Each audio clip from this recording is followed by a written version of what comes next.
Om Shri Sai Ram. Sai Ram, dear brothers and sisters. Welcome to the 30th edition of Samarpan program here at Sarvadharma Service Center in Farmingdale Borough, Howell Township, New Jersey, United States. Today, on the occasion of Swami's Aradhana Day, which we just had about 2 days ago, I have the honor to introduce our Samarpan speaker for the month, our own very dear brother Manohar Ghandikota. We have previously had the privilege of listening to the Samarpan experiences of his three other brothers, Aryama, Ravi Shankar, and Sanjay. Today we will hear from the fourth brother, Brother Manohar. Brother Manohar is a grandson of the late Brahmashri Ghandikota Subramanya Shastri Garu, an eminent Vedic scholar and the revealer of the Sri Sai Gayatri, which we chant all over the world every day, every hour of the day. He is the third son of late Srimati Lakshmi Devi and late Sri Ghandikota V. Subbarao, who retired as a senior United Nations official and is also the revealer of the Sai Surya Gayatri, Sai Hiranya Garbha Gayatri, and the Sai Chakra that we have on the altar here. Although Brother Manohar did not attend Swami's schools and colleges, he has had over the years numerous interviews and interactions with Bhagavan and has witnessed and experienced countless miracles of Swami, as we will see him narrate in a few moments. Brother Manohar was born in Bangkok, Thailand, and raised mostly in the United States. His family's association and devotion to Bhagavan goes to late 50s, when Swami was a very young man then. He has been associated with and worked in the diamond, rare gemstones, and jewelry industry for the last 40 years. He's also traveled extensively around the world, locating, procuring, and selling rare gemstones and jewelry. And I think he's one of them. He has participated regularly over the years in many seva activities and is affiliated with the Edison Sai Center, but maintains that his main center is Puttaparthi. Brother Manohar and his wife, Sister Vijay Lakshmi, along with their three daughters and granddaughter, reside in New Jersey. Brother Manohar, as we all know, is here every week and does what he likes best, service. And a testament to that is the very inspiring service Brother Manohar performed driving shuttle buses non-stop during the recent event we had, the Chandi Sahita Atirutra Mahayagna, we call as CHAM 2024, which we held in July last year here at the center. With this, I would like to invite Brother Manohar to the podium and request him to share with us his experiences with Swami for the next 70 minutes or so. Welcome, Brother Manohar. Sai Ram.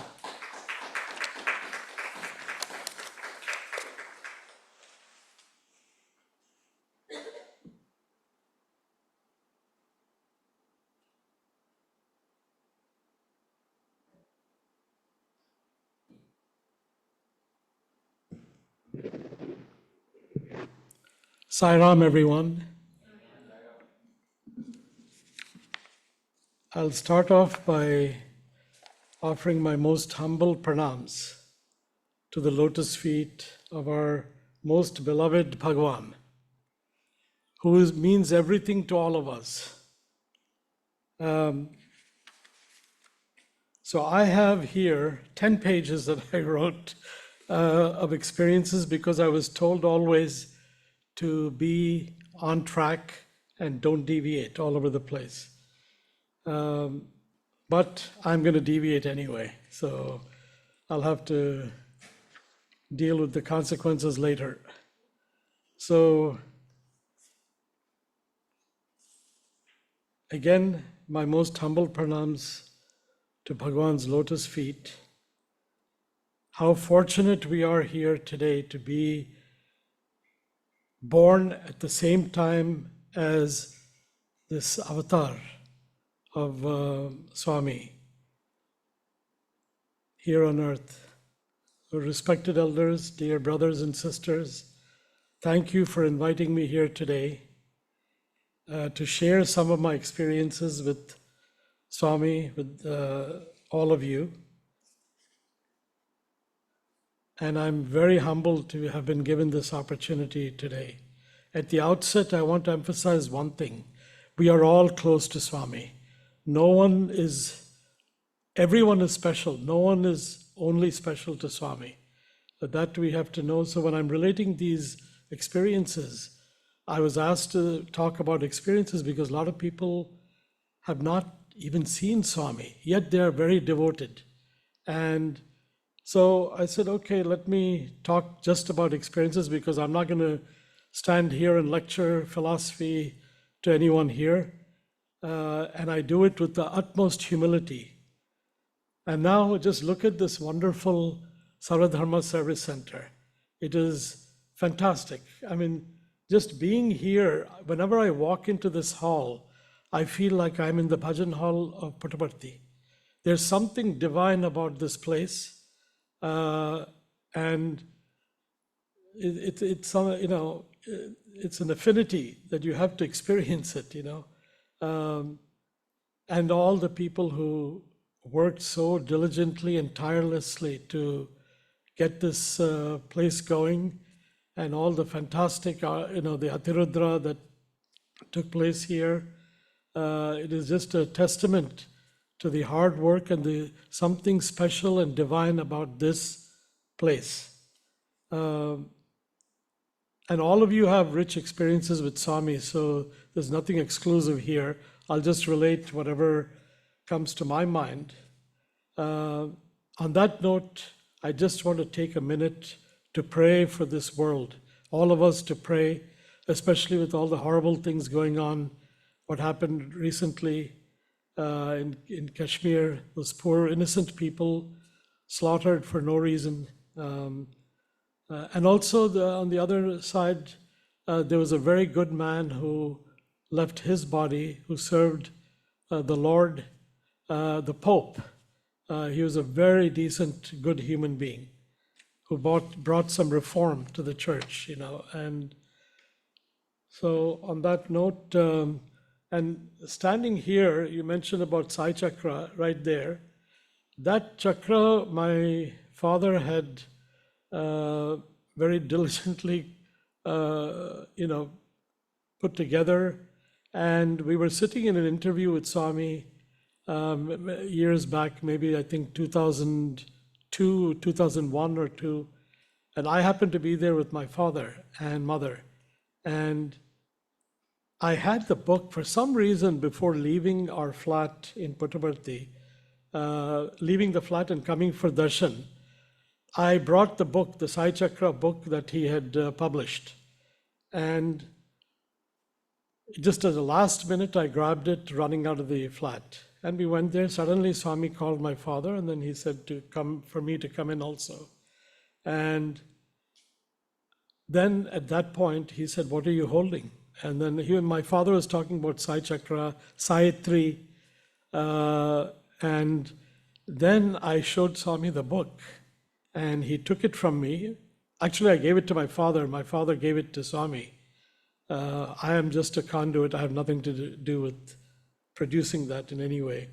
And Swami looked at it very clearly, and then right in the center, he took his finger and he went round and round and round, and then hit the center of it, as if empowering the Sai Chakra. And he said, Sayatri. And so that was a great experience. I still have the book, and Swami signed it graciously, signed a couple of other pictures also. So now going to another thing, I was seeing yesterday on YouTube suddenly a short clip of Gopal Rao Garu. I don't know if you all know who he is. He was the former chairman of Andhra Bank, an ardent devotee of Swami.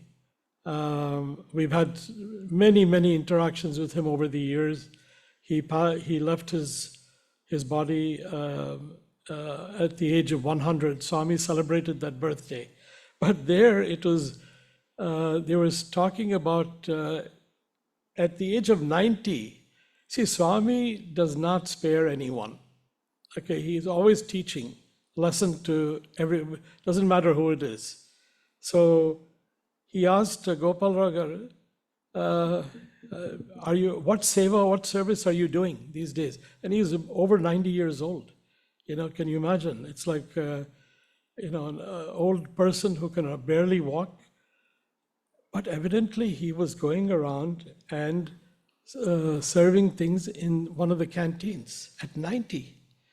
And so that was really remarkable. I mean, when I saw that, I said, my God, this is really incredible.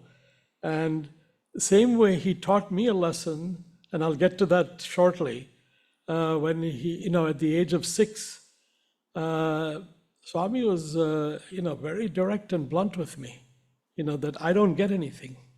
And I didn't realize till later, and I'll get into that. The point is that he will teach whether you're 5 years old or you're 100 years old. He will always impart a lesson for our sake, for our good.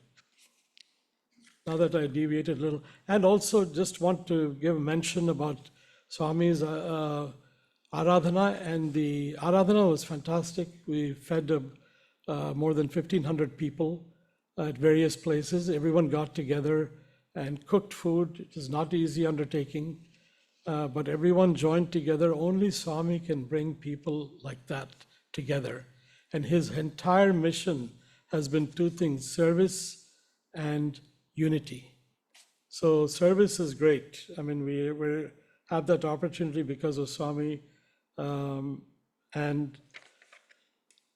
then the City Hall function that we had a few days back, which was great. I was there also, took lots of videos and pictures, and how they honored Swami, which is remarkable. He doesn't need accolades or praise from anyone, but it's good for all of us to see that and hear that. It was really wonderful. So I will talk about the Sai Gayatri, which, let me start with that. Om Sai Ishwarai Vidmahe Satyadevaya Dhimahi Tanna Sarva Prachodayat. I know through gurus and shastras and by direct experience that Sai is God himself. He is Bhagavan and Ishvara. I meditate on this form in my heart with all my mental faculties. He is the embodiment of truth, divinity, universal consciousness, and one who pervades all the worlds. I pray to such a Sai Parameshwar to direct our intellects to engage in auspicious and righteous activities. I meditate on this great form. Om Sai Ram. So I'll start, I prepared 10 pages here, and I thought of throwing it out and saying, I'll just talk to my, from my heart. But that's not going to work because I'll go all over the map. And I feel like like I was telling someone this morning, I feel like I'm in a candy shop where I'm looking at all these wonderful candies and sweets, and I have to pick only 2 or 3. And so how do you pick all the interactions with Bhagavan and speaking about him? It's he's limitless, we are limited. And but let me just read formally certain things here and narrate the experiences. Okay, Revelation. Okay, I guess I'll start with that. Revelation of Sai Gayatri. Now, it was December 1977, Christmas Eve, December 24th.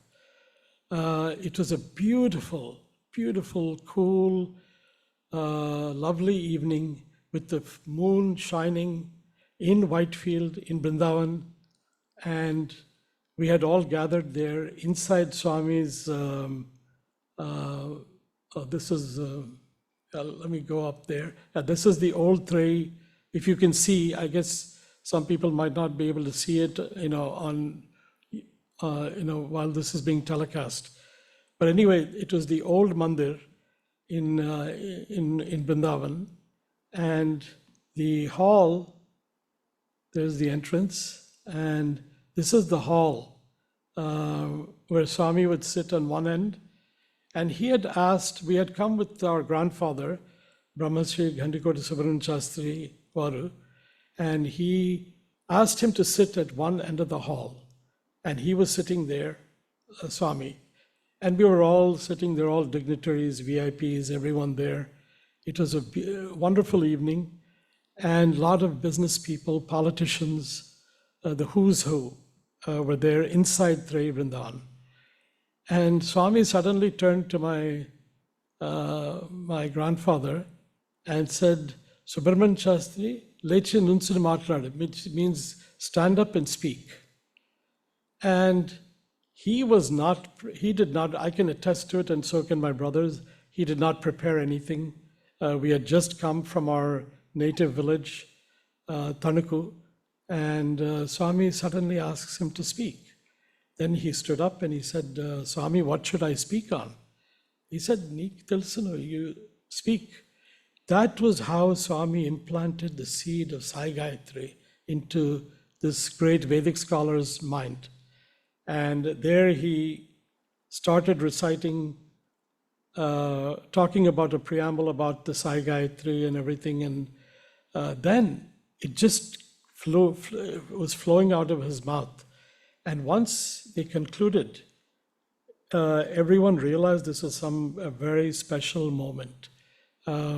Because the Gayatri, like any other Gayatris, they are like a telephone connection to divinity.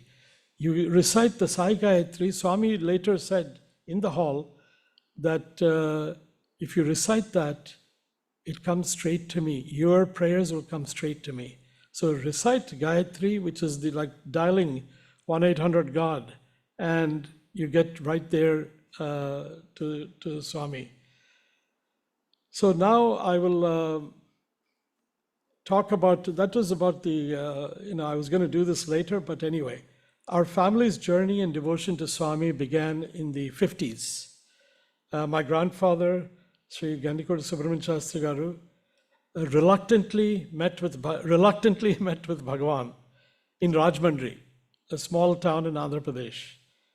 I say reluctantly because he already felt that his faith and devotion was deeply anchored in the ancient and divine Vedic heritage that he grew up with and that he learned. In other words, he was satisfied with his spirituality and faith. But meeting Swami that day was the transformation. Swami is about transforming all of us. Transformation is what Swami looks for. And that transformation happened instantly for my grandfather. He bent down to touch Swami's feet after an extensive conversation. Once Bhagwan's gaze fell upon him, and once they engaged in high-level Vedic discussions, it was immediately clear and evident to my grandfather that Sri Sathya Sai Baba Varu was the one who gave real meaning to all the scriptures and Vedic studies that he had so meticulously studied since childhood. And so that was, and he knelt to touch his feet. In those days, Swami used to honor Vedic scholars. Swami used to do pujas, himself. And he would also touch the feet of high Vedic Pandits. See the humility of Bhagavan, the Krishna washing the feet of his friend. It's like that. And so anyway, I'll fast forward, we had moved back to India from the US in the early 60s. And it was at this point that our grandfather took all of us to Puttaparthi to see Swami. And coincidentally, Bhagwan appointed my grandfather to preside over the first Dasara Yajnam Let me get back to that. And you will see here a picture and Swami sitting down with all these great Vedic scholars. My grandfather, then Kamadhal Garu and others, a very great, who spent their entire lives in the service, trying to understand what is not understandable. You cannot understand Bhagavan through any kind of scriptures. You have to experience who he is and what he is. So I was about 6 years old at that time, and I remember Swami taking my parents and grandparents upstairs in his mandir. There was a winding staircase. Downstairs was a room, an old mandir in Puttaparthi. And downstairs, that was the interview room. And he was standing then, anyway, he came down and he was standing in front of my brothers. I think Ravi was there, Ramesh, my two uncles, and myself were downstairs. My parents had gone up with my grandparents. And we were looking at him in awe, here in this orange robe and the hair and all that. It was fantastic to behold. And after exchanging some pleasantries, Swami to us, and asking each one of us what we are doing, he proceeded to materialize 3 lockets. Swami's picture on one side and Om on the other side. They were just lockets, no chain, nothing. And he gave one to Ravi, my brother, and gave one to, I think maybe Ramesh got one also, and then one to one of my uncles. So 2 of us were left out, and I put my hand out to Swami. 6 years old, I put the hand out, and Swami said, "Not for you." Can you imagine at 6 years old being told that? And I didn't know who he was really. I mean, but still, it was like a reprimand, and I contained myself desperately till we got home. Then all hell broke loose. I went wild. I was jumping on the bed, screaming, shouting, and saw my uncle who was there. He tried to console me, ran to the market, got like a handful of lockets, and gave it to me. And I can still remember the scene. I said, "My God, I can't believe I did that." And he gave me the lockets. My mother was there trying to console me. I threw the lockets right in his face, all of them. They were scattered everywhere in the room. I didn't want anything except that one locket that Swami didn't give me. But little did I know that he told me no that day, but in future, how much he would give me, both in health and everything. And people sometimes wonder, how come when we have close proximity to Swami, we have more troubles? Why do we have so many troubles? And believe me, I've had my share, my family and I. And I don't hide anything. Everything is an open book with me. But then I realized this is how Swami does his testing. And I always prayed to Swami when I got old enough, please don't test me because I'm going to fail and it's your fault that I'm failing. So don't test me, I don't want testing. So anyway, I was crying, screaming. Somehow they consoled me, and fast forward, we continued our interactions with Bhagavan till we left India to come back to the US again. And at that point, my Sanjay was born. Then I believe it was in 1969, we were on home leave and we went to see Swami in Puttaparthi. And he granted us an audience interview with him. And this time he called all of us upstairs in the mandir, not downstairs, but he said, come upstairs. So we're all sitting there inside, and Swami's desk and everything was there. And in that time, in the early 60s, late 60s, it was the time of Woodstock if anyone knows. All the hippies, wild behavior, that kind of stuff. And I had hair down to my shoulders. And, and I will tell you, it is really a disgrace on my part. I don't know how I could do that, but I went with red pants and a psychedelic shirt and long hair and sitting there with my parents and everyone who are all dressed properly for the thing. And here I am in that, caught up in that time with the Beatles and Rolling Stones and all the Deep Purple. That was all the rage at the time. So Swami took one look at me and he gave a hearty smile. I remember that smile, Swami. What kind of fellow is this? I have to now. Kshawaram means, in Telugu, make him cut that hair off. Swami, we're all sitting there, and Swami went by each one asking things, and then he came to me. When I came to me, he said, "What are you doing?" Before I could answer, he said, "Your friends are not good." I said, "Oh God, okay. You are not studying properly and your friends are no good." I said, "Okay." Again, this time I was not 6 years old, so I contained myself. And he said, "You must have good company."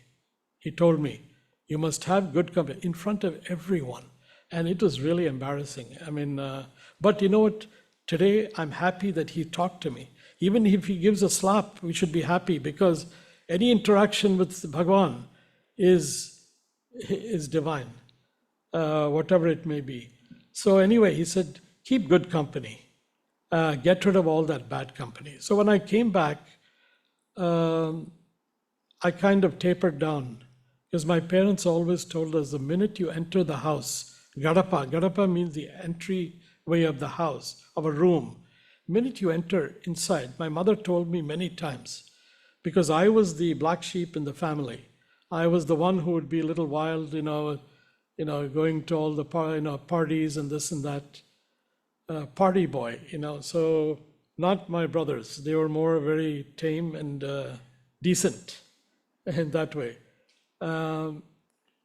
So then I kept, came back and I tried to reform myself, and I did slowly but surely. See, if we, why he said keep good company is you might be a good person, but if you don't have that sense, that intellect to know that even if you stand with those people who are not that great or not behaving, it's like standing next to a puddle of mud. You might have clean clothes, you'll do be a good person, but if you don't have the common sense of knowing that if I stand there and a car or something is going by, it's going to splash you. You're going to get affected by it. And that's exactly what Swami was preventing anything from happening. Because, he's always there to rescue us, at the last moment sometimes. So anyway, I'll go fast forward to March of 1977. We had just moved to a house in Long Island in Manhasset Hills, and I became suddenly very sick. My parents took me to the best doctors, very prominent, many of them were Indian, prominent doctors, today world famous, some of them are. And to find out, I was in the hospital in 77 for about 4 months total. Once I was there for 23 days. I couldn't eat anything, I was down to like 119 pounds. And so very sick. So that's the year we went to Puttaparthi in December. And the doctor said, don't take him there. It's not good for him. He'll get sick very badly, and you might die from that. And it was a very severe case. I had what it was, and so I was on 15, 16 pills a day, different medicines. And so anyway, long story short, we got there. Swami, after the Sai Gayatri was revealed, he had kept when we had just come there in December, I think 26th or so, Swami gave the downstairs, in his mandir, the downstairs room he gave for my grandparents. And he said, all of you can go early, you can stay in the city, come early and go back late. But they are going to stay here with me downstairs. Can you imagine that in Swami's own mandir? That they were sitting, they were downstairs, and he said, I will arrange the special cooks and all that because they don't eat, has to be cooks very muddy, special. So which Swami did. And next morning after the interview, after the Sai Gayatri revelation, we all gathered for an interview with Swami downstairs in Trai. And that is when Swami, it was an L-shaped sofa. Swami sitting there in front of us. There were about 20 people in the room. And he asked my grandfather to get up from the sofa. He was sitting at the far end. We were all at the floor level. And I happened to be sitting right at Swami's feet, on the floor. And so he said, Subramanian Shastri, come and sit next to me. And he said, he protested and said, no, Swami, how can I sit next to you? Anyway, he came. And then he said, do you know who he is? He's talking to all of us, my parents there, my uncles, brothers. He said, do you know who he is? And we were all quiet. He said, his thought, word, and deed are all the same. He is a Maharishi. And because that evening before, when my grandfather revealed the Gayatri, he asked that Swami is the divinity that this Gayatri is for, and I should be known as the Rishi for this Gayatri, and he blessed him and said yes. And of course, when he was walking by, we were all very elated that evening, thinking that, oh wow, grandfather. And so some ego or pride gets into the way, as usual. And you can count on Bhagwan to slash that ego down immediately. As he was walking after taking Aarti, he walked by us, smiled, and then he turned back and said, you know why you're all here? It's because of him, my grandfather. So it's not because of anything of us. He said, you're all because. Then he turned around, very stern expression, then turned around again and said, Bangaru, Bangaru, smiling, heartily smiling at us. But he wanted us to know that don't have any ego, get rid of it. So that's a very important lesson. Anyway, that morning when he called, we were sitting there. Then my grandfather always told us, never ask Swami anything, because you're going to limit that by asking. Let him do the talking. You be quiet and just observe what he's saying. Because he'll answer all your questions without you asking. But in this instance, after Swami told him he is a Maharishi, he is the Rishi of this Gayatri, and for Loka Kalyanam, he has also taken birth at the same time as this avatar has come. So it is by design, Swami, he was saying. So then my grandfather, spoke some high Vedantic philosophy and all that, and then suddenly he said, the person who said never ask Swami anything started asking Swami about me. Before he could get 2 words out of his mouth, my grandson, that's all he said, pointing to me. Tilson, Tilson, Tilson. Telugu means, I know. Didn't I come and save you? And he told me a couple of things that only Bhagwan would know. That it was like a vision I had in, I think it was May or June of that year, when I was so ill that it was like a vision. And Swami here is telling me, and he said, stand up. So I stood up. Immediately he put his hand exactly where the problem in my stomach was. Not here, not there, but right on that spot. And he said, sit down. And he said, from today you will never have this problem again. I'll take care of it. Swami will take care. He never said I. It's always Swami, And so Swami, I'm sitting on the floor, and Swami started waving his hand, And in his hand, Vibhuti came. Now I'm sitting on the floor, I could see Swami's hand from the bottom. And Vibhuti, he grasped, it was so much Vibhuti, and the fragrance was all over the room. I remember that, the smell of that Vibhuti. And he gave it to me. He didn't give it to anyone else. He said, eat it right now. So I ate it. It was like cream. I mean, it melts in your mouth. It was on a culinary scale. It was out of this world. It was so delicious. But it was Vibhuti, and it just melted into my mouth. And he said, from today onwards, no problem. You'll be fine. Then I didn't think anything of it. I didn't come there to ask for anything. Then Swami again waved his hand, and I'm sitting on the floor and seeing his hand, and I'm seeing his silver something object appearing in his hand, and it just like defying gravity until he held it. And it was big, not small. It was a Ganapati that he gave to my father. And then blessed him, and so that was that. Now I just want to quickly relate something that when we were in Trai, and my grandparents was in that room there, downstairs room, and we were going. His Swami told us, "You stay in Woodlands." He specified, "Stay in Woodlands and come early morning." And go back late at night, and we did that. And I'll tell you something.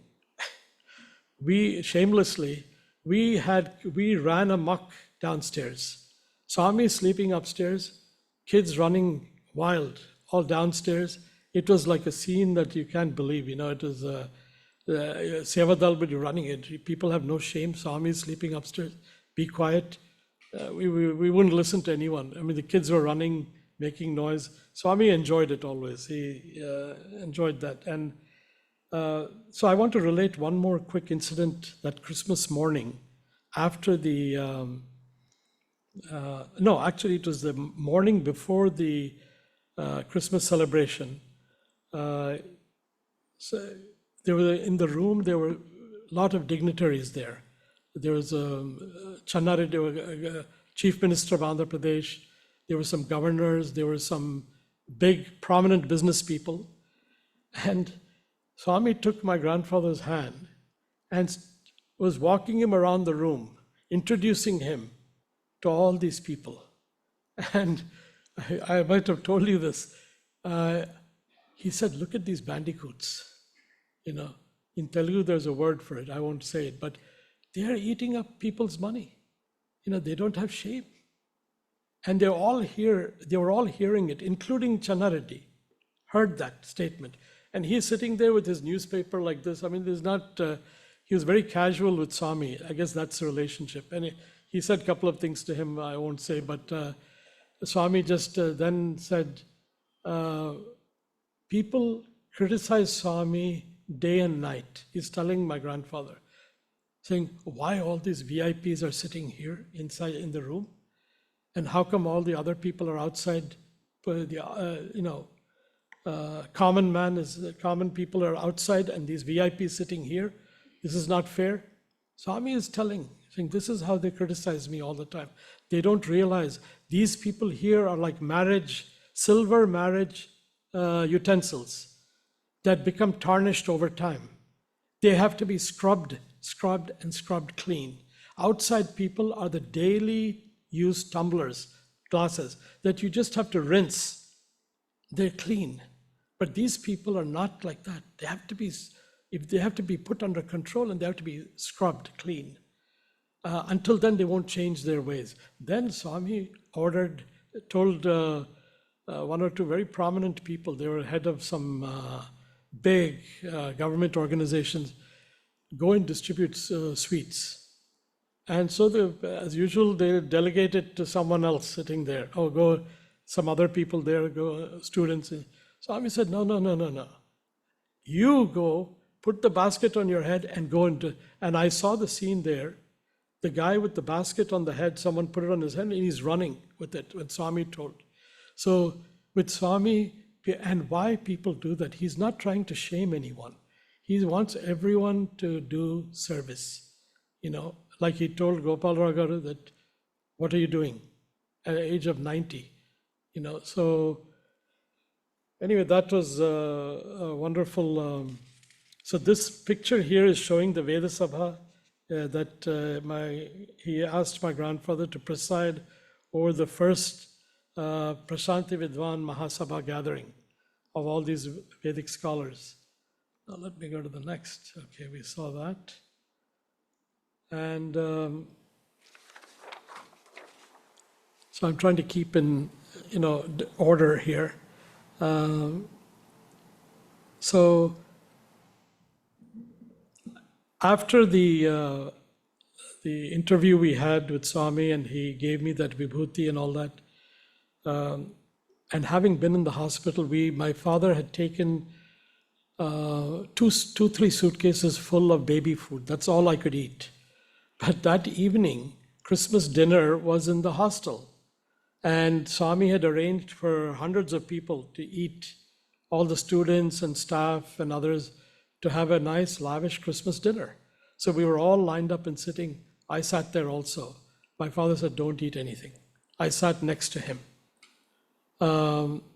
Even though Swami said everything is fine. So of course, Swami he knows all this conversation that my father had with me, private conversation. Swami was serving laddus to everyone by himself. Others were serving the food. And on the leaf, fantastic pickles, which I have not tasted in probably a year almost. And I couldn't even eat regular rice. It had to be mashed. So rice and the nice sambar, rasam and dals and vegetables. And my father kept saying, nudging me, said, don't touch anything. We have food for you. So Swami comes by to the leaf where I'm sitting, and he looked and smelled. He says, Dandika tinu, eat to your heart's content, no problem. So I said, okay, fine. Swami said, that's it. So then he dropped one laddu on my leaf, went to my father, dropped. Then he came back and dropped a second laddu on my plate, on my leaf. I said, great. My father didn't say one word then. I ate a lot. I couldn't eat too much, but I ate everything, including the pickles. Nothing happened. And it's now, that was 77, and we are 2025. Never had that problem again. And I was so sick multiple times in the hospital. They said there's no cure for this. They cannot do it. We had some eminent doctors say that all kinds of things, and very doom and gloom situation, But Swami took care of that. Now with Swami, we have to understand something. Some people get cured, some people don't. It doesn't mean that anyone is better and others are not. I don't know what my karma is. He knows everything from the time you're born, before you're born. So whatever it is, I thank Swami because it was not easy. That 1 year was very tough. So anyway, I will go to another. I want to go to this slide here that will show. Wrong way. Okay, those are my grandparents with Swami. Here's my parents in 2003 in Kodaikanal with Swami. And they had just had lunch or they were about to go inside and have lunch with Swami. And so let me mention this, the divine grace in Africa. So this is an experience I had. It's a very, very important experience. But before I get to that, that's my mother. That's the locket Swami gave my mother when Sanjay was born. She was very sick. He was premature. And so it was a big problem. I think it was before he was born, to save her life. She was in the hospital for a long time. He was, I think, in the hospital for a month or a month and a half. She was in the hospital, very sick. And Swami gave that locket. But before I get to that, I want to, but anyway, let me do this one because it's very important. We live in this world thinking this is it. but we don't realize they're like they are saying today, we don't need validation from Western scientists and others or anyone. It has already been known and established that there are multiple realities, multiple worlds, universes. It's a multiverse, and it's like you unzip and you step into another dimension. And I'll explain to you, I had 3 times the experience with Swami, and he acknowledged it twice to me. And so I was being in the diamond business, some opportunity came through someone to go to Guinea, a West African country, for rough diamonds, before they are polished and cut and all that. So, and the places you have to go are not safe, very dangerous places. But we went to Guinea. The Conakry is the capital. So went there. We had a lot of protection and everything over there from the president. We had the presidential guard with us and everything. A commander with about half a dozen troops armed. So we went there. But, my mother was very unhappy I was going to all these places. She said, "You have a wife and children. What are you doing? How can you go like this places and put your life at risk if something happens?" So I said, "Amma, I have to go." So I could come to Puttaparthi and to just see Swami and my parents. Because my parents always said, when you come to Puttaparthi, you're coming to see Swami first, us second. Remember that order, So came to see Swami. And I had to, fortunately, those years, I was going to India very frequently for business. Well, a couple of years, 8 times a year I would go, And each time I would land up in Puttaparthi first or Whitefield and see Swami, see parents, and then go and do my work. But this time my mother in Puttaparthi said, "You cannot go." I said, "I have to go." A little tug of war. Then she took, now this locket was the gold frame around it. It's a picture of Swami, a slide. And my mother had a gold frame put around that and nice coral beads and all that. And it is as precious as her Mangal Sutra. She immediately took it off and put it on my neck and said, if you're going to go, you're going to have to wear this. I said, no, I cannot take it. Then you're not going. I will not let you leave Puttaparthi even. Something is telling me that you have to wear it. This is Swami's Raksha. How can you say no? I said, okay, fine. Just to satisfy her, I wore it. And it's not really, it's a bright coral, red corals and all that. Little gaudy, I said, but I had it inside my shirt. I said, fine, for her sake, I will wear it. And so then I go to Conakry. And I'd been there like 4 or 5 times already. There was no issues. We had brought buyers for the diamonds and all that. So with this time, we went to the airport to drop people off. And coming back out, we dismissed the captain and his troops and said, you can go home. It's late.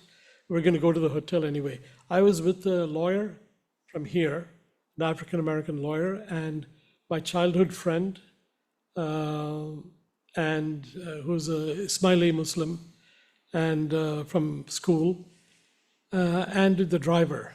So in front of the airport, there were like 1,000 young kids who had gathered to receive their soccer team, which won against Rwanda. So their soccer is a big thing.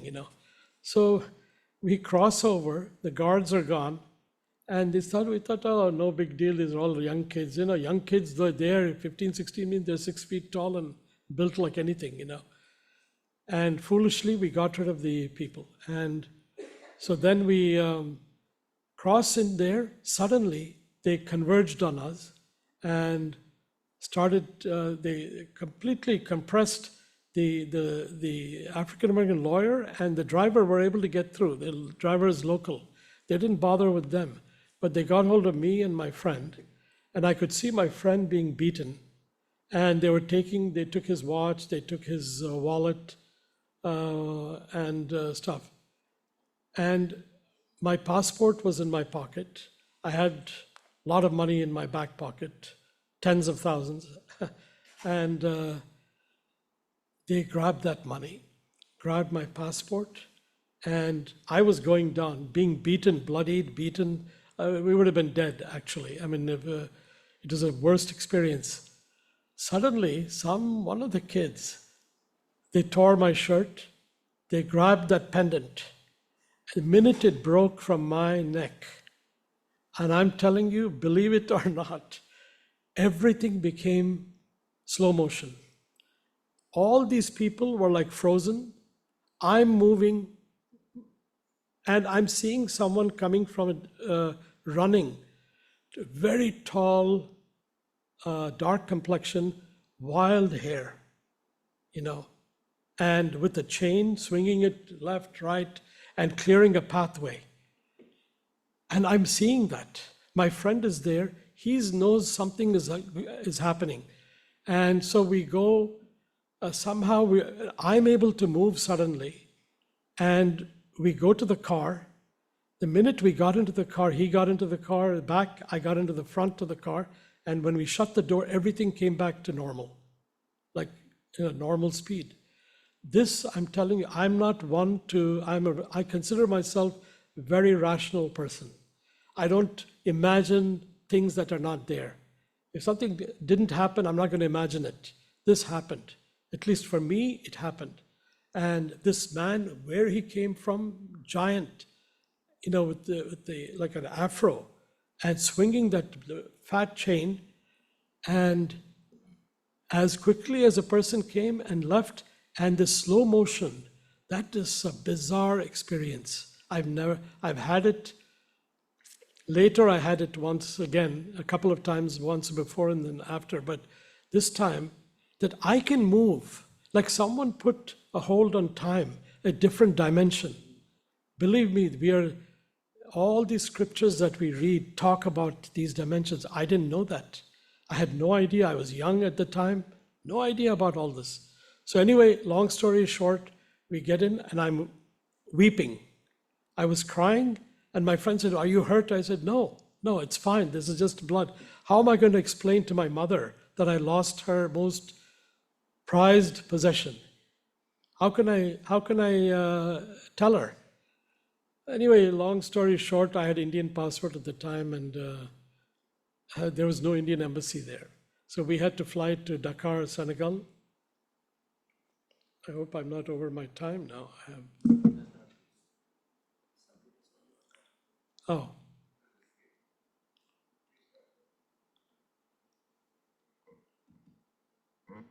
How does it click? Oh, okay. All right. Thank you. So anyway, I lost the passport. Money, I don't care. The locket, the chief of police for the country, we knew him very well. They rounded up a dozen kids. I think they must have beaten them all night or something, but they couldn't get my locket or my passport.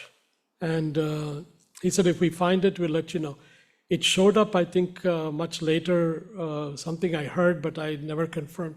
We had to fly to another country, Senegal, Dakar. And the minute we landed in Dakar, I didn't have a passport. My friend had a refugee passport from Tanzania. They were refugees to the US. So can you imagine this guy, no passport? This was before 9/11 anyway. But even then, no passport. The guy has a refugee white passport from the State Department, which was damaged because his dog took a bite out of it. If it wasn't so hilarious, I would say that this is crazy. But that was a fact. And the customs immigration people there in Dakar, they always were, they said, what is this? Straight to jail. They arrested both of us. And my friends were there and they said, so they put us in the airport hotel and told me in the morning, you get up in the first thing at 6 o'clock in the morning. They had armed guards there. A guy kicks the door open, the commander, and said, okay, who lost the passport? And we stood up at attention, at 6 in the morning, guy kicks the door down and he said, okay, you get up, get dressed, go to the city, get your passport, and both of you are being deported on the next flight after that. And then he said, if you don't come back, your friend is going to the central jail. We will hunt you down. You're going to go there also. I said, my God, can you imagine being put in that place? So we go. I go there and I ended up somewhere. Ended up at the Indian ambassador's house. He wasn't there. He was called back to India. They had the border patrol, Indian border patrol fellows there who protect the. They said Hindi. My Hindi was limited, so they said no one here. You have to go to the city.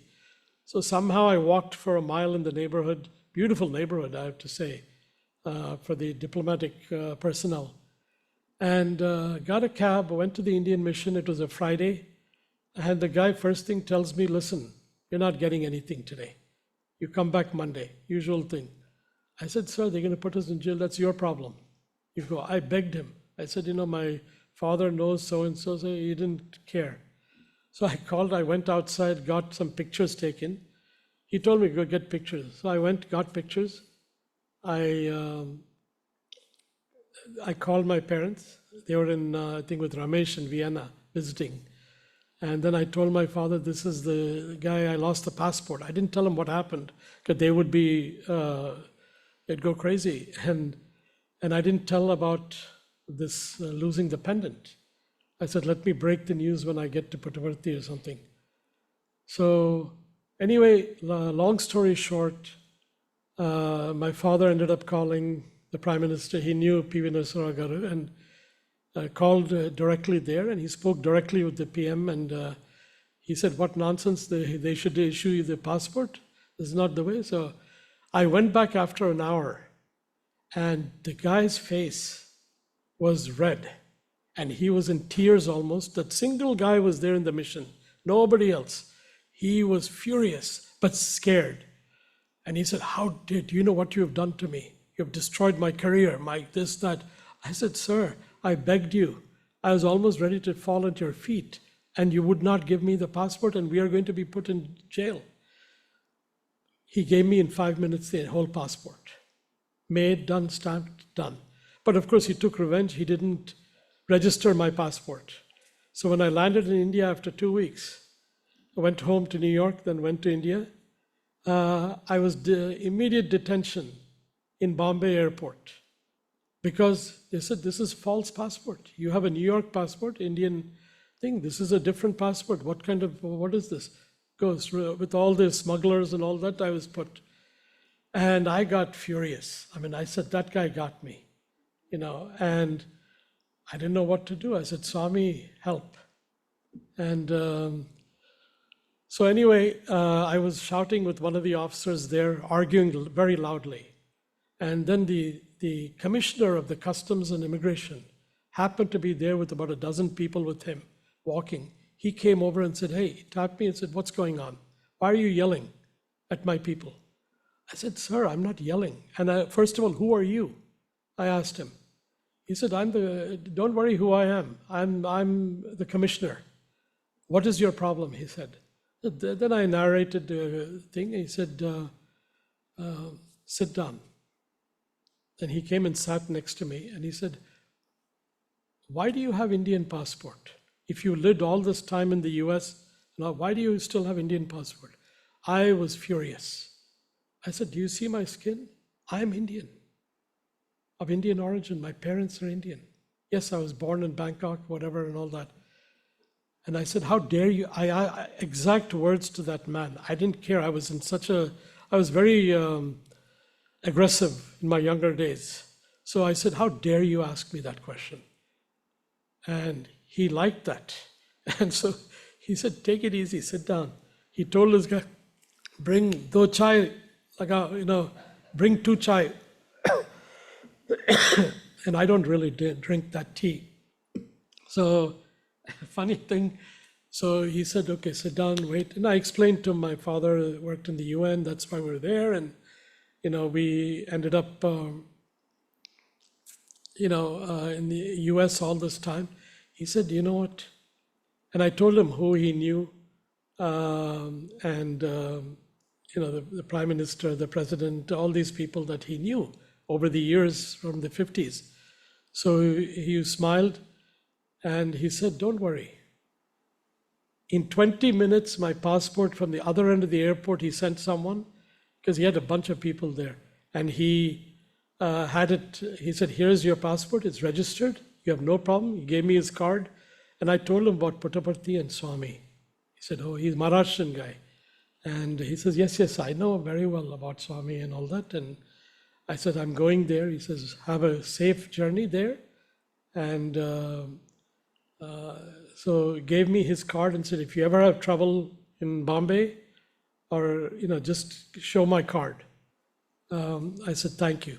So I landed up in Puttaparthi. I told my mother. She was not fazed at all that I lost her precious locket. She said, see, I told you. Then Swami gave interview. Excuse me. So Swami called in and he said, okay, diamond boy.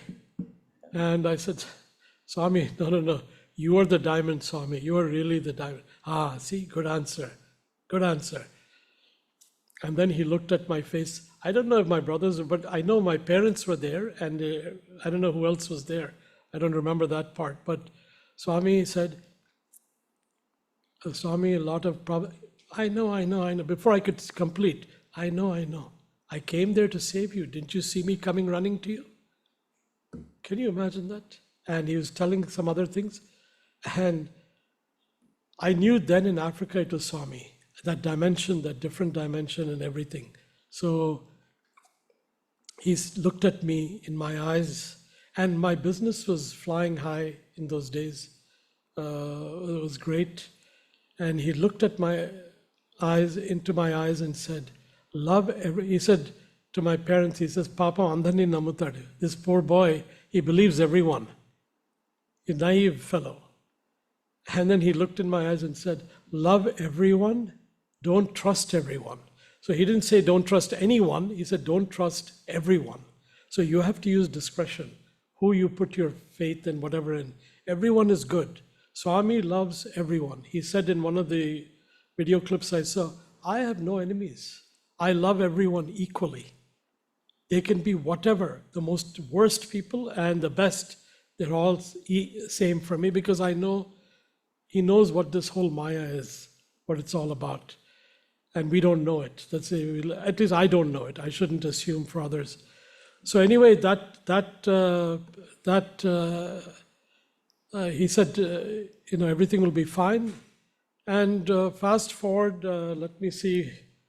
I had so many things in the candy store, you don't know which ones to even relate. So then later on, I had Swami in 2001, I think, 2000 or 2001.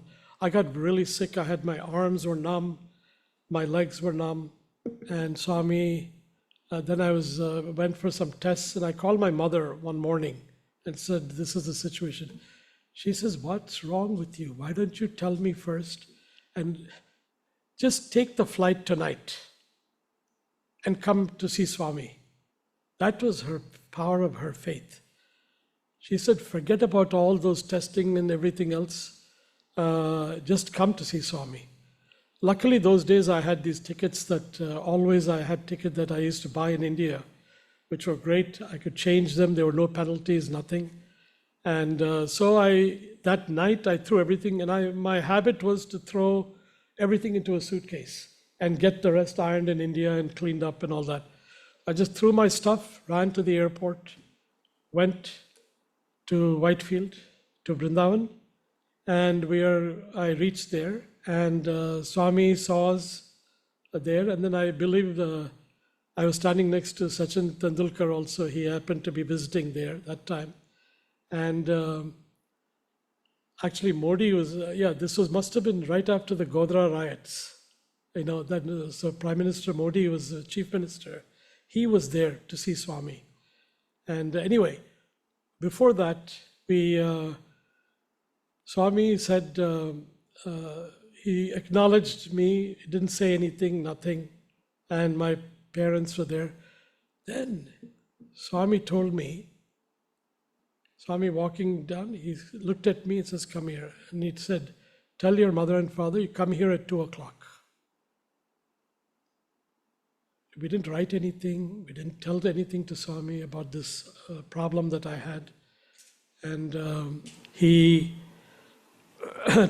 told us to come at 2. Now, nobody comes at 2 o'clock in Vrindavan. Only after 3 o'clock, 3:30, then they have all the functions happening. 2 o'clock, Swami is taking rest. But he said, come at 2. So I tell my parents, they said, no, you don't know what you're talking. No. I said, no, Swami told me directly, come at 2. So they reluctantly got ready, and we came and showed up at 2 minutes, like 5 minutes to 2, and we're standing there. Sevadal was saying, they wouldn't stop my father and mother, if it was just me, they'd tell me to get lost, to go out. But here they said, okay, fine. Swami, sir, Swami doesn't come out at this time. Well, at 2 o'clock, the lady was sweeping the side door of Threi with a long ramp. And there was this lady, cleaning lady. She was sweeping the floor and putting the flowers on the floor. Suddenly, while she's putting the flowers, the doors open, the side door. Swami is standing there, the orange robe resplendent. And she looks at the feet, and she literally jumped over the railing onto the side. That's the cleaning lady. I said, these acrobatics, she's an elderly person. Amazing. And because she got stunned that Swami came out standing there, and then Swami is smiling. He went like this at exactly 2 o'clock on the nose. And so we walked up the ramp, went in, and Swami said, 2 o'clock. I told you 2, Swami came out at 2. And then he said, then we went inside. Swami takes bath 3 times a day. He's telling my mother and my father and me. And so I just finished my bath and everything, and I came. So then we went inside, and Swami said, I know what's going on. And he gave me vibhuti again. And then he gave me a chain with a locket. And before that, he had given me a vibhuti bharani that has vibhuti inside. It's still in there. I keep using it. It's still there, And so anyway, he talked to us for about an hour, and he gave me a watch also. He gave a lot of things. Of course, I broke the watch. Swami scolded me once in the line, saying, careless fellow, I give you something and you are so careless. You broke it. Swami, I had to cut a sorry figure in front of Swami. And so then that evening, after everything was done, that evening, my father was giving a talk every evening for 1 month in Trai Vrindavan during that April time frame. He would ask my father to speak. That day, because we came early, he missed his nap. So in the evening, after food, you feel very heavy and all that. He was hiding, actually, on the side behind some people near the door. And Swami immediately looks this way, that way, Subbarao, and my father started laughing. He caught him there. He said, get up and come and speak. And he went and said, what should I speak on, Swami? And he says, you know what to speak on. Talk about your son. And I'm sitting there. I said, oh my God, I hope I'm not asked to say anything. And why are they talking about me? I don't want this kind of thing. So anyway, Swami, he started talking. And my father would, he had the khandwa. And so he would keep doing, it would be falling, he'll be putting it here. And suddenly, while he is speaking, Swami started taking his handkerchief, his own handkerchief, Swami, and he'll be putting it on his shoulder and making fun of my father, that he's doing this. And the whole room would be laughing. My father had no idea why they're all laughing, because there was nothing funny about what he's saying. And then finally he saw Swami doing that, and he laughed, Swami laughed, the whole place was laughing. It was very funny. And anyway, then Swami said, Subbarao, sit down. I will talk. Swami stood up himself and said, "You see, Subbarao, I asked him to say a few words, but I will speak now." And Swami said exactly, everyone runs from foreign countries, from India to foreign countries for medical, to America for medical treatment. This boy, Subbarao's son, ran from US to India to Swami for medical treatment. That's why I took care of it. And Swami had rubbed actually my hands and everything. Within 2 days, I was much better, much better. It took about maybe a week. I was completely all right. And it was very bad by the way I had the problem all the way down my legs, both arms. And Swami took care of it. Okay, so I have a 5-minute warning. So let me cram as much. You see, once you start, you don't know where to go. And I'm sure I left. You see, I'm on page 4 and I have 10 pages. So anyway, too much talking. So what I do want to say is something very important.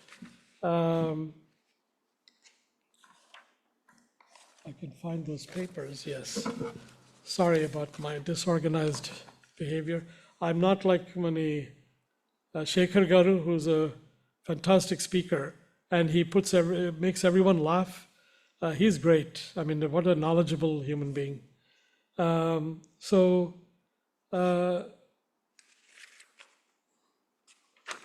what I wanted to say, just a couple of things about my some miracles that happened with with Jyoti. Swami had given my second daughter, he had given oh, okay, I have to do this. Oh, this is me handing a letter to Swami. If anyone can see, one of the many letters I used to give to Swami. And I like this picture because of the way he's smiling. He knows what's in there. And he's saying, do that. And you know, one thing with Swami, my mother, she never wrote a letter to Swami in her life.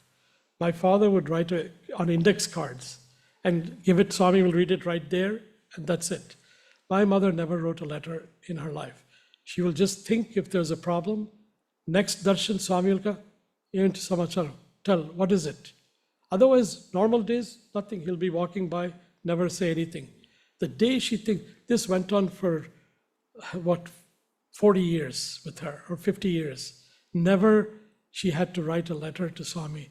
And she always said, you know, once when the Swami was in the outside coming, he saw her, we were going to bring her back to US, and Swami was holding Jyoti's hand for about 10 minutes and my mother's. And my mother first thing asked, she always started with Anidha Sharanam Nasti, Tvameva Sharanam Mama, Tasmat Karanya Bhavena, and then Swami would complete the rest every time. Raksha Raksho Saishwara, that he will protect. And this time she asked Swami, how are you feeling? You don't look all right. How are you feeling, Swami? Tears came down his eyes and looked at behind at Chakravarti Garu and Sri Giri Garu and said, see, everyone asks, I want this, I want that. Nobody asks how Swami is. Even Swami wants that love sometimes. People to ask, how are you, Swami? How are you feeling? And not that he needs any of it. It's all a show for us, but a show means it's divine. He is divine. But he was so moved by that. And I remember the Aradhana day, we saw Swami after my mother passing away here. We took all her remains to Puttavarthi, and when we finished everything, that 3 weeks Swami was not coming out.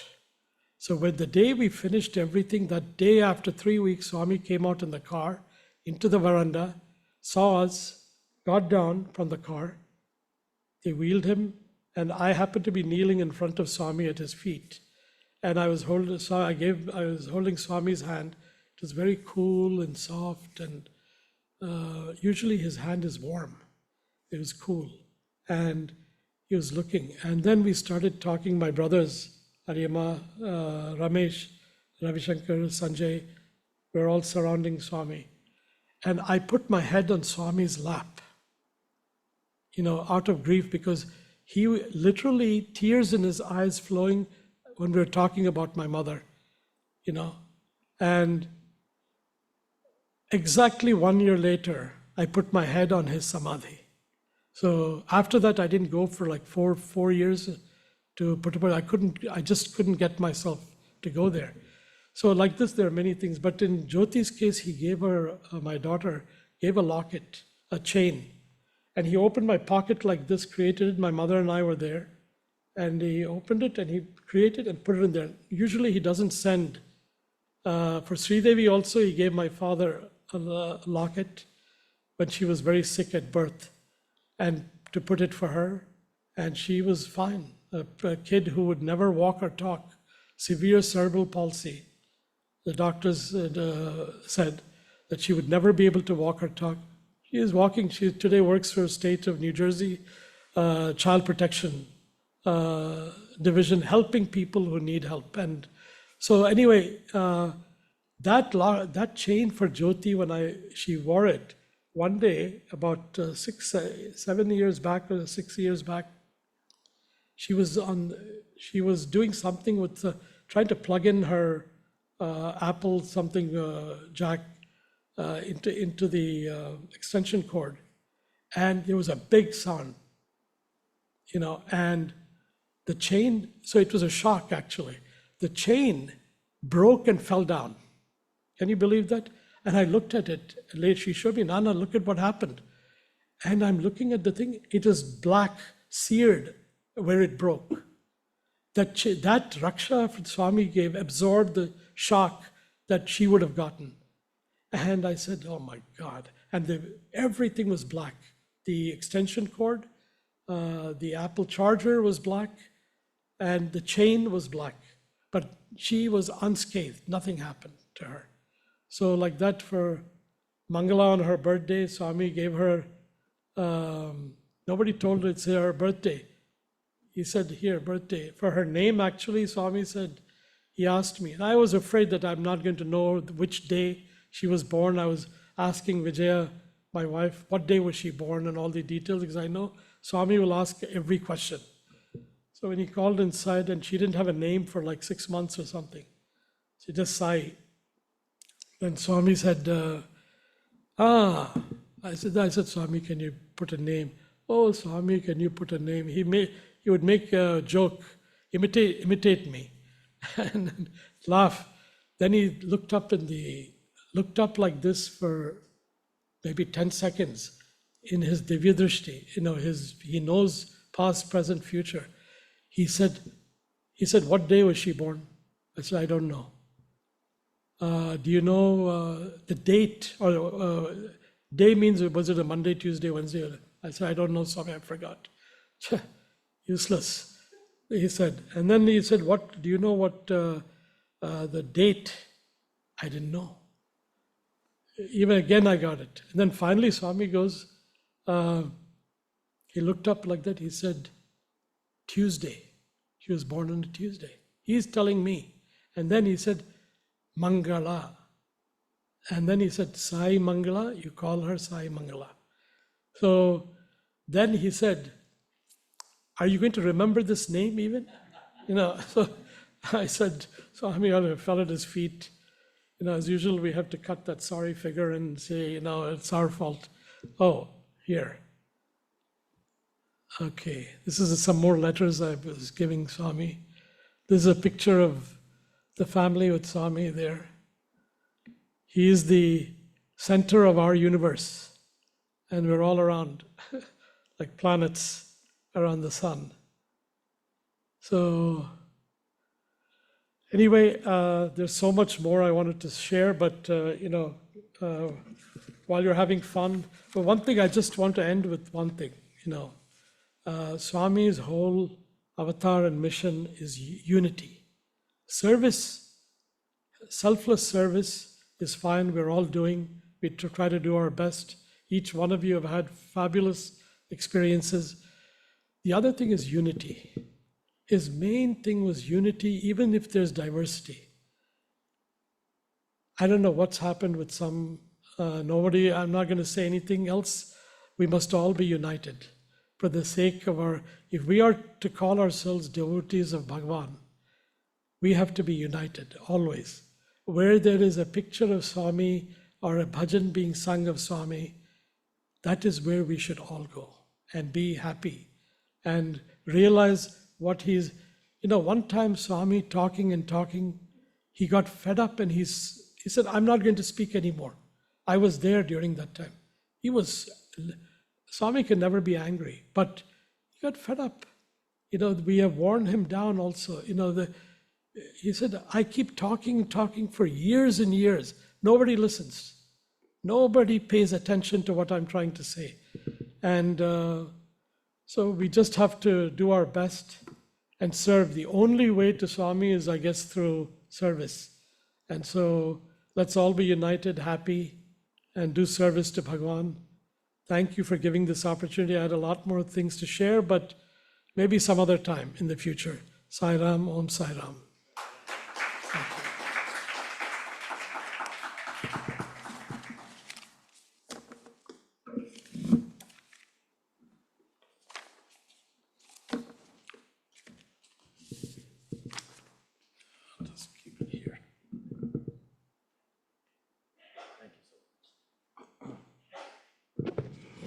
Thank you, Manohar, for that wonderful 70 minutes of excellent exposition of your experiences that Swami gave to you. Thank you. Thank you. It's really to have received such richness of your rich experiences spanning almost 60 years, 50 years. Every time a Ghandikota comes here and speaks about it, it really spans the 3 generations and the 4th generation as well. And all of this basically gives us an insight into Swami, although nobody can really fathom the depths of his love for all of us. It's to hear you say these things that we have heard before from you personally, of being rescued in Africa, that is something that is very, very unique. And the feeling that you had of the 4th dimension is something that really sticks with everyone for a long time, probably forever. And again, thank you very much for giving us that insight. I think we have a little expression of love to you. Kindly come up to the front, if you don't mind. I would say no.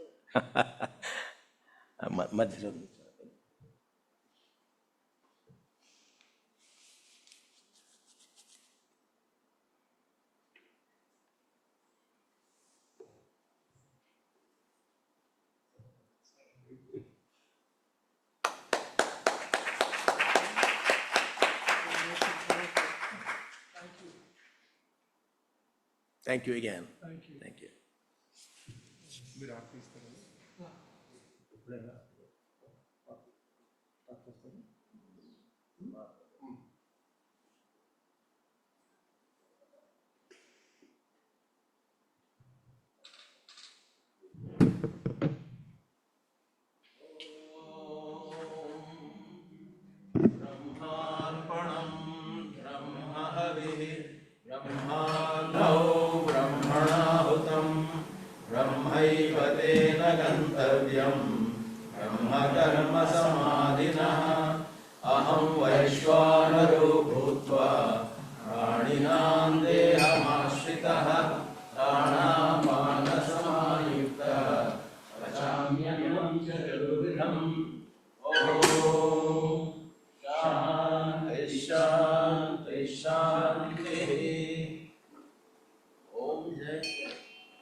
Sairam.